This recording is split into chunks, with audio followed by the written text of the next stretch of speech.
Hello बच्चों, nice to meet you again. I am Alok sir. I am going to teach you genetics chapters class 10th. Okay, so in this chapter, we will be study about George Mendel. Okay, do you know who is a Mendel? Mendel is known as father of genetics. Okay, Mendel को father of genetics consider किया गया है क्योंकि इन्होंने सबसे पहले genetics के बारे में बहुत सारी चीजें और बहुत सारे फॉर्मुलेटेड किए और बहुत ग्रेट इन्होंने एक्सपेरिमेंट किया 10 ईयर अपने 10 ईयर 10 सालों तक इन्होंने अपने इस पे रिसर्च किया और इनकी जो थ्योरी थी बेटा, इनका जो कंसेप्ट था वो 1864 में पब्लिश किए, बट वो भी अनसक्सेसफुल हुआ। लेकिन बाद में जब 3 साइंटिस्ट ने इनके थ्योरी को ध्यान से रिसर्च किया, री रिसर्च किया गया, तब जाके 1900 में इनके थ्योरी को एक्सेप्ट किया गया। ठीक है, तो इनकी जो जर्नी रही बहुत ही क्या रही है, प्रॉब्लम से रही है, क्योंकि इन्होंने जो एग्जाम्स टीचर्स का दिया था वो डिस्क्वालीफाई हो गए थे, जिसके वजह से उनको थोड़ा अनसक्सेस तरीके से लिया जाता था। ठीक है, बट इन्होंने ग्रेट और फादर ऑफ जेनेटिक्स इनको कंसिडर किया गया 1901 में। 1901 में मेंडल को फादर ऑफ जेनेटिक्स कंसीडर किया गया। ठीक है, 1866 में इन्होंने अपने पूरी थ्योरी के एक्सप्लेनेशन को पब्लिश करना चाहा था, लेकिन क्या हुआ कि उन्हें थ्योरी को मान्यताएं नहीं दी गई। ठीक है, नेचुरल हिस्ट्री सोसाइटी या bureau is find out unknown these were rediscovered their three biologists named ब्रिस कोरेसिस एंड सेस्मार्क। ठीक है, 3 ग्रेट साइंटिस्ट ने 1900 में इनके थ्योरी को क्या किया, फिर से रीपब्लिश करने की कोशिश किया और उसको एक्सपेरिमेंट रीचेक किया गया, रीडिस्कवर किया गया और सारे कैरेक्टर्स को उनके एक्सपेरिमेंट को प्रूव करते थे, जिसके वजह से इनको 1901 में फादर ऑफ जेनेटिक्स कंसीडर किया गया। ओके, तो चलिए इनके बारे में कुछ जानते हैं। सबसे पहले जो टर्म, जो जेनेटिक टर्म होता है, वो who give the term genetics, तो W Bateson give the term genetics. Genetic terms को किसने दिया, तो डब्ल्यू वेटसन। क्या बताओगे, W Bateson give the term genetics. W Bateson give the term genetics 1905। okay, and what is a genetics? You can define like that. Genetic is a branch of science which deal with the study of heredity and variation. Heredity and variation. Otherwise, आप ऐसे भी बोल सकते हो, genetic is a branch of biology considered with the scientific study of transfer certain character from physical, mental, from parent to offspring. या सीधे language में आप बोल सकते हो, genetic is a branch of science which deal with the study of heredity and variation. क्या बोल रहा हूं, यहाँ पे मैंने राइट किया है, आप यहाँ देख सकते हो। Genetic is the study of, genetic is the branch of, sorry, genetic is a branch of science which deal with the study of heredity and variation.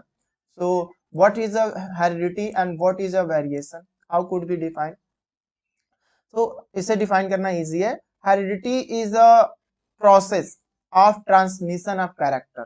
क्या बोलोगे, heredity is a process of transmission of character from one generation to, या parent to individual. कहाँ पे, parent से individual के inside जाता है, right. तो this type of this process is known as heredity. ठीक है, मतलब कैरेक्टर का ट्रांसपोर्शन हो रहा है, जिस प्रोसेस से हो रहा है उस प्रोसेस को हम क्या बोलते हैं, हेरिडिटी बोलते हैं। ठीक है, क्रोमोसोम कैरी करेगा। और वेरिएशन क्या होता है, what is the variation? You can define like that, the difference in traits of character among the individual of the parents या स्पीसीज। जो कैरेक्टर या जो चीजें मतलब one generation to another generation में क्या हो रही हैं, चेंज हो रही हैं या विजिबल हो रही हैं, उन कैरेक्टर्स को हम क्या बोलते हैं, वेरिएशंस बोलते हैं। ठीक है, आई होप ये आपको वेरिएशन एंड हेरिडिटी समझ में आया हो। Okay, right. आफ्टर दैट हम बात कर लेते हैं ट्रेट्स का। What do mean by traits? Traits को और सिनोनिम्स होता है कैरेक्टर। हम ट्रेट्स को क्या बोलते हैं, कैरेक्टर्स बोलते हैं, राइट। तो ट्रेट्स को आप क्या बोल सकते हो, character. Character that are seen in a individual, जो कैरेक्टर इंडिविजुअल में देखने को मिलते हैं उन कैरेक्टर्स को हम क्या बोलते हैं? ट्रेड्स। कैरेक्टर क्या क्या हो सकते हैं? इंडिविजुअल की हाइट हो सकती है, फेशियल फीचर्स हो सकते हैं, बॉडी कलर हो सकती है, स्किन की कलर हो सकती है, हेयर्स की कलर हो सकती है, हेयर्स कर्ली हैं कि स्मूथ हैं, दीज और क्या है? ट्रेड्स हैं। ठीक है, तो इन ह्यूमन बॉडी या इन लिविंग ऑर्गेनिजम्स के अंदर दो तरह के ट्रेड्स पाए जाते हैं। कौन कौन से? Heredity traits and acquired traits. There are two type of traits, heredity traits and acquired traits. Heredity traits क्या होता है? तो इनहेरिडिटी ट्रेड्स और character transfer from one generation to another generation या parent to individuals. This type of character या heredity characters is known as inherited traits like a body color, tall, facial features, etc. But acquired traits में बेटा, जैसे कि किसी parents की मान लीजिए एक्सीडेंट हो गया बाय चांस, अब उनके पैर नहीं है, ठीक है, दे हैव नो लेग्स, सो क्या उनको अगर मैरिज हो उस पेरेंट्स का और वो उनका जो न्यू बेबी आएगा तो उनके न्यू बेबी में भी पैर नहीं होगा, या मान लीजिए एक्सीडेंटली उस पेरेंट के फिंगर कट गया हो, तो क्या उनका जो न्यू बेबी आएगा उनके बेबी में फिंगर्स नहीं होंगे?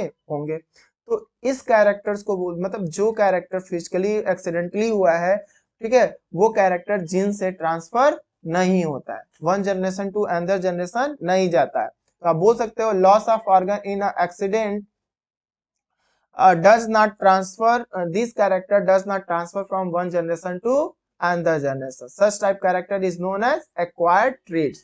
Okay. आफ्टर दैट हम बात करेंगे ट्रेट्स क्या क्या होते हैं या कैरेक्टर्स क्या क्या होते हैं इंडिविजुअल्स में। तो देखिए, colour of eyes is a character, colour of vision is a character, hair shape, ear lobes, skin colour, hand use, eyebrow, hair on the fingers, tongue rolling, RH factor and lips thickness and etcetera. There are many characters और traits in the individual. So चलिए let's बात करते हैं हम selection pea of plant by Mendel. Mendel ने plant, देखो मेंडल का experiment जो रहा 10 सालों तक का रहा है, ठीक है, उनका बहुत आई होप आप कह सकते हो मेंडल ने जेनेटिक के लिए अपनी पूरी लाइफ दे दिया। मेंडल ने जेनेटिक के लिए अपनी पूरी लाइफ दे दिया और उनको उस काम के लिए श्रेय तब मिला जब बेचारे की डेथ हो गई। ठीक है, पूरी लाइफ देने के बाद से उनकी डेथ होने के बाद उनको फादर ऑफ जेनेटिक कंसीडर किया गया। सोचिए कितनी बड़ी बात है। It's okay. So selection of pea plant by Mendel. Mendel ने जो पी प्लांट यूज किया था वो कैसा प्लांट था? कॉमन पी प्लांट था। पी प्लांट में भी बहुत सारे वेराइटीज आते हैं, तो सिंपल पी प्लांट लिए थे जिसका साइंटिफिक नेम होता है पीसियम सेटाइवम। सेटाइवम, ठीक है, ओवर मेनी जनरेशन। और मेंडल डिस्कवर्ड द सर्टेन, बहुत कुछ ट्रेट्स या कैरेक्टर डिस्कवर किए ऑफ स्प्रिंग में without any bleeding of parents. Okay, so जैसे कि pea flower either purple white immediate colour do not appear in offspring also after cross pollination. ठीक है, cross pollination के बाद भी कुछ कैरेक्टर्स नहीं जा रहे थे। तो ऑब्जर्वेशन 7 ट्रेट, उन्होंने कितने कैरेक्टर्स ऑब्जर्व किया पी प्लांट्स में? उन्होंने 7 कैरेक्टर को ऑब्जर्व किया था। 7 trait, he observed 7 traits that easily consider the occur in a one of two forms। एक से दो फॉर्म में उन्होंने कैरेक्टर्स को क्या किया? कंसीडर किया। कौन कौन से कैरेक्टर्स है बेटा? देखिए, वो 7 कैरेक्टर थे। पहला था सीड शेप। पहला कैरेक्टर क्या था? First character is a seed shape, मतलब सीड या तो राउंड होगा या तो व्रिंकल्ड होगा। ठीक है, फर्स्ट कैरेक्टर। सेकेंड कैरेक्टर उन्होंने देखा सीड कलर को लेकर के, yellow and green. Third character उन्होंने पाया, थर्ड ट्रेड्स पाए पोड शेप को लेके, इनफ्लेटेड एंड कंस्ट्रक्टेड। फिफ्थ पाया पोड कलर, जो पोड का कलर था वो ग्रीन होता है और येलो होता है। फिर फिफ्थ कैरेक्टर उन्होंने देखा फ्लावर्स कलर्स को, पर्पल एंड व्हाइट फॉर्म। फिर उन्होंने सिक्स कैरेक्टर देखा फ्लावर एंड पोड पोजीशन को लेकर के, एक्सिलरी ऑन स्टेम के ऊपर एंड एट द टिप, एकदम अपर पार्ट पे जहां एपिकल मेरिस्टेम बनता है। एंड स्टेम लेंथ, और स्टेम की लेंथ भी देखा। कुछ प्लांट को है क्या है 6 मीटर टॉल है, तो कुछ प्लांट 1 मीटर टॉल है, मतलब कुछ एकदम प्योर टॉल है, तो कोई प्लांट क्या है, डॉफ है, बौना है। तो ये उन्होंने 7 कैरेक्टर्स को विजुअल किया, एनालिसिस किया और बताया हमें, राइट। इसके बाद से मेंडल के जो सक्सेस होने का भी यही रीजन रहा कि उन्होंने प्लांट अच्छी चूज किया था, पीसीएम सेटाइवा, ठीक है। तो क्या क्या रीजन रहा, क्यों मतलब उनकी जो उन्होंने इनका एक्सपेरिमेंट जो था ये क्यों सक्सेसफुल रहा, तो reason behind selection of pea plant, उनका सक्सेसफुल होने का रीजन था क्योंकि वो पी प्लांट चूज किए थे। और व्हाट इज द रीजन, मतलब ये भी पूछा जाता है क्या रीजन है कि उन्होंने सिर्फ पी प्लांट को चूज किया। तो Mendel pick common garden pea, pisum sativa, which focus the his research because they have the following advantage, उनमें बहुत सारे एडवांटेज थे, इसी एडवांटेज के बेस पे इन्होंने पीसीएम सेटाइवा को सेलेक्ट किया था, ठीक है। जैसे कि गॉर्डन पी जो प्लांट होते हैं उनकी लाइफ साइकिल की अगर बात करें, जैसे रीड कर लीजिएगा, इसमें इजी है, इसमें बताया गया many variety are available in the, बहुत सारे वैरायटीज अवेलेबल होते हैं, variety available pure form and bred hybrid form में भी होते हैं, ठीक है। फिर बाइसेक्सुअल फ्लावर्स भी मिल जाते हैं जिसमें मेल एंड फीमेल पार्ट दोनों होते हैं, पोलिनेशन भी हो जाता है, जिससे क्रॉस पोलिनेशन सेल्फ पोलिनेशन दोनों होता है, ठीक है। Pea plant have short life cycle and pea plant produce large number of offspring, that is reason to select the pea plant. इसके अलावा बेटा और भी कैरेक्टर थे, गार्डन पी प्लांट के पास क्या है, शॉर्ट लाइफ साइकिल है, ठीक है। It make possible to study several generation with a short period, कम समय में ही वो बहुत सारे कैरेक्टर्स को स्टडी किया जा सकता है। It shows several well-defined, easily detectable constructing trait, violet, white flowers के बेस पे, ठीक है।